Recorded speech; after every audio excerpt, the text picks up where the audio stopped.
आप सभी भली भांति जानते हैं, देश के लोग, देश के निवेशक जानते हैं कि पिछले 10 वर्ष के सफलतापूर्वक मोदी सरकार के कार्यकाल में हमारा मार्केट कैप पहली बार $5 ट्रिलियन से अधिक हुआ है। यानी 400 लाख करोड़ रुपए से ज्यादा मार्केट कैप का कीर्तिमान प्रधानमंत्री मोदी जी के कुशल नेतृत्व में भारत ने प्राप्त किया है। और आज भारत का जो इक्विटी मार्केट है, ये पहली बार विश्व की 5 बड़ी अर्थव्यवस्थाओं की जो मार्केट कैप है उसमें से एक भारत बना है। उसमें हम ये भी जानते हैं भली भांति कि पब्लिक सेक्टर अंडरटेकिंग्स जो PSUs लिस्टेड है मार्केट में, उसका भी जो मार्केट कैप है वो लगभग 4 गुना मोदी सरकार के कार्यकाल में बढ़ा है। एक डेटा पॉइंट आपको देता हूं जिससे मुझे पूरा विश्वास है भारत की जनता भी बड़ा गर्व महसूस करेगी कि आज से 10 वर्ष पहले जब यूपीए की सरकार थी, जिसका नेतृत्व गांधी परिवार करता था, उस कांग्रेस यूपीए की सरकार के समय भारत का मार्केट कैप मात्र 67 लाख करोड़ था। ओनली 67 लाख करोड़ का मार्केट कैप मई 2014 में विरासत के रूप में मोदी जी को मिला। आज वो बढ़कर 6 जून यानी आज के दिन बढ़कर 415 लाख 415 लाख करोड़ भारत का मार्केट कैप है।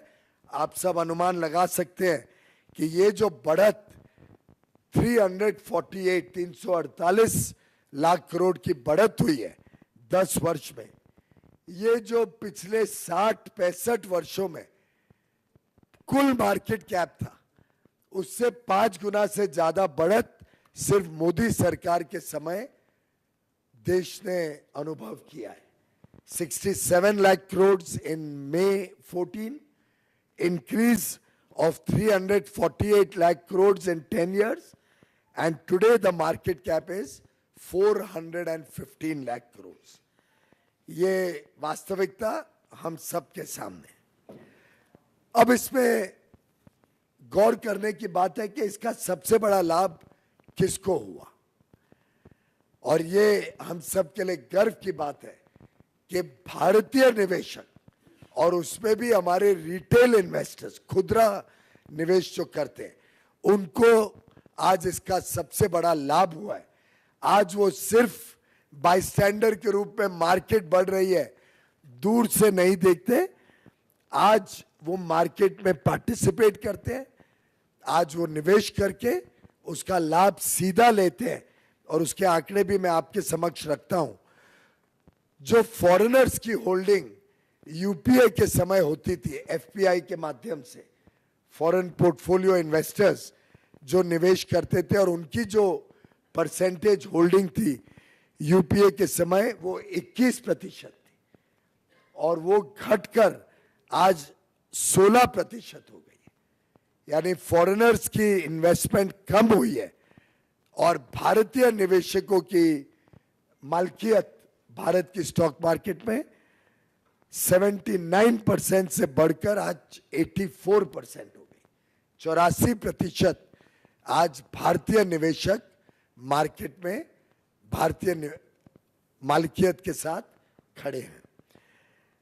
जो म्यूचुअल फंड इंडस्ट्री है, जिसके माध्यम से हम में से कई, खासतौर पे छोटे निवेशक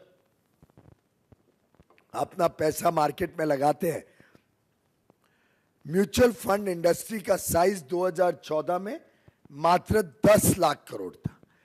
आज वो बढ़कर 5 गुना से भी अधिक हो गया है। 56 लाख करोड़ रुपया म्यूचुअल फंड के माध्यम से भारतीय निवेशक, विशेषकर छोटे निवेशक, आज मार्केट में ये बढ़ती हुई मार्केट का लाभ ले रहे हैं। और ये छोटे खुदरा निवेशक, रिटेल इन्वेस्टर्स ने ये सुनिश्चित किया कि भारत की जो आज की मलकियत है वो आज फॉरेन इंस्टीट्यूशनल इन्वेस्टर्स की मलकियत से भी ज्यादा हो गई है।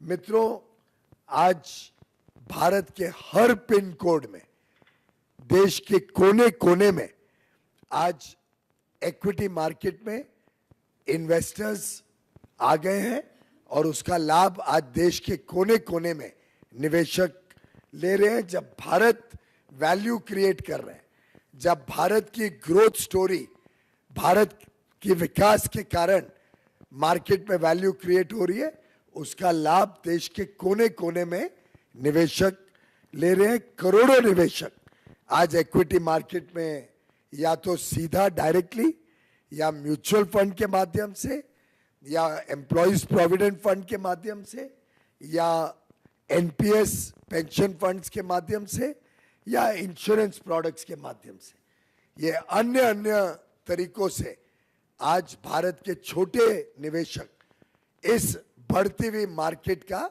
लाभ उठा रहे हैं। और दुनिया में आज भारत की जो मार्केट है, इक्विटी मार्केट है, इसको पूरे विश्व में आज इज्जत भी है, स्वाभिमान भी है। इसको बड़ा वेल रेगुलेटेड मार्केट माना जाता है। सेबी को कई कीर्तिमान मिले हैं विश्व में उनकी रेगुलेटरी प्रैक्टिसेस के लिए, और उसी के कारण आज हमारी मार्केट चाइना की जो वैल्यूएशन मापदंड रहते हैं उससे भी अधिक भारत की मार्केट को मापदंड दिए जाते हैं। उन मापदंड पे भारत की मार्केट को वैल्यू दी जाती है क्योंकि लोगों को विश्वास है भारत पर, भारत की सरकार पर, भारत के नेतृत्व प्रधानमंत्री नरेंद्र मोदी जी पर। और यह तभी हो पाया जब एक बड़ा मैच्योर्ड, समझदार और समझदारी से निवेश करने वाला छोटा खुदरा निवेशक मार्केट में बड़े पैमाने पे आए। और देखिए मजेदार बात कि गत दिनों में, 4-5 दिनों में भारत के निवेशकों ने कैसे विदेशी निवेशकों से भी ज्यादा समझदारी बरती और उसका मार्केट का लाभ लिया। आप अगर देखें तो अप्रैल और मई में जब मार्केट बढ़ रही थी तब फॉरेनर्स ने मार्केट में बेचा और भारतीय निवेशकों ने उसका लाभ लेके उसको खरीदकर ये जो बढ़त हुई है गत 2 महीनों में, उसका लाभ भारतीय निवेशकों को मिला।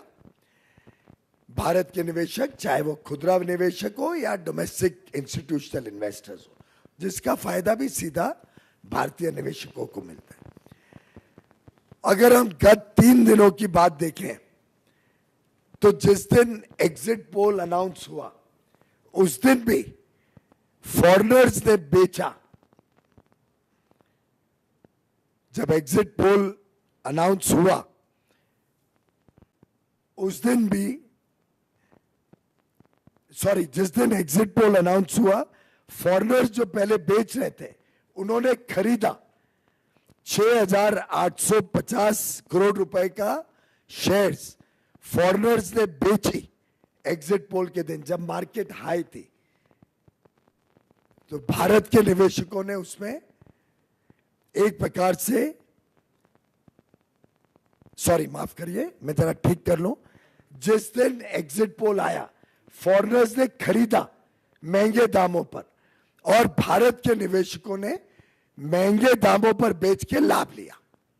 6,850 करोड़ रिटेल में फॉरेनर्स ने खरीदा महंगे दामों पर और भारत के निवेशकों ने उसका लाभ लिया।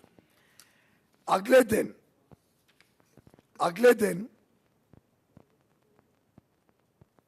जब रिजल्ट आए 4 तारीख को, उसके 2 दिन बाद 4 तारीख को जब मार्केट गिरी, उस दिन फॉरेन इन्वेस्टर्स ने बेचा, कम दाम पर बेचा और भारत के निवेशकों ने उसको खरीदा इस विश्वास के साथ कि मोदी सरकार आ रही है, हम इसका लाभ लेंगे।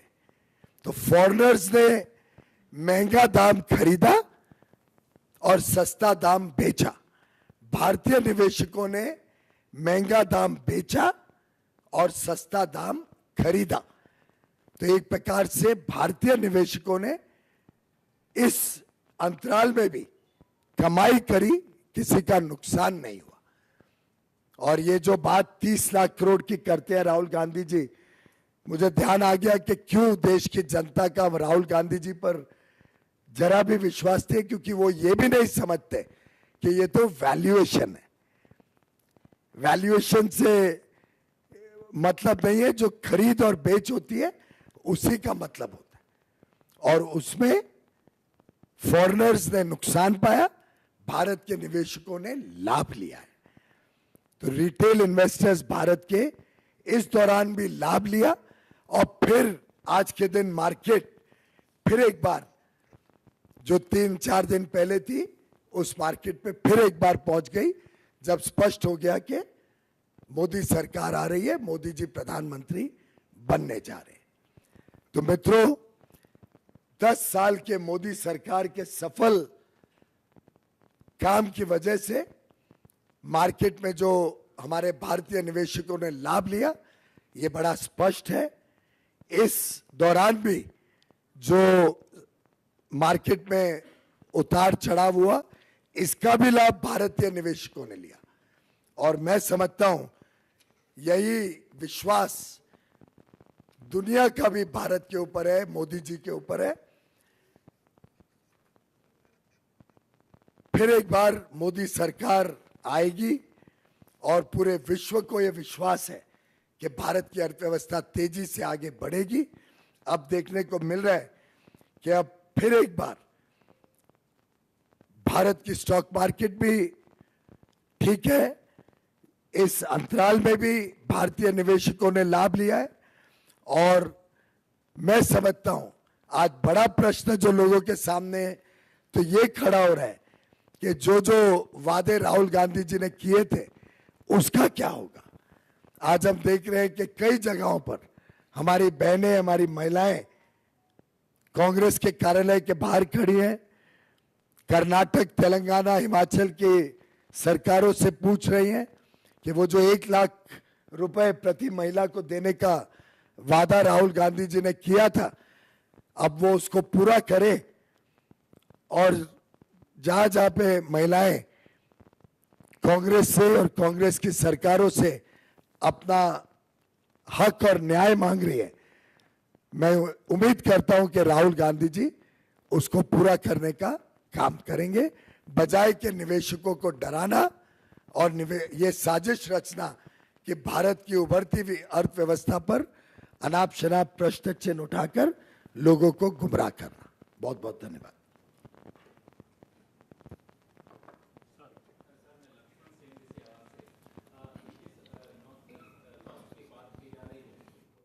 गोयल को राहुल गांधी के आरोपों पर पीयूष गोयल ने, बीजेपी ने बाकायदा प्रेस कॉन्फ्रेंस करते हुए पलटवार किया कि राहुल गांधी सरकार ना बनने से परेशान है।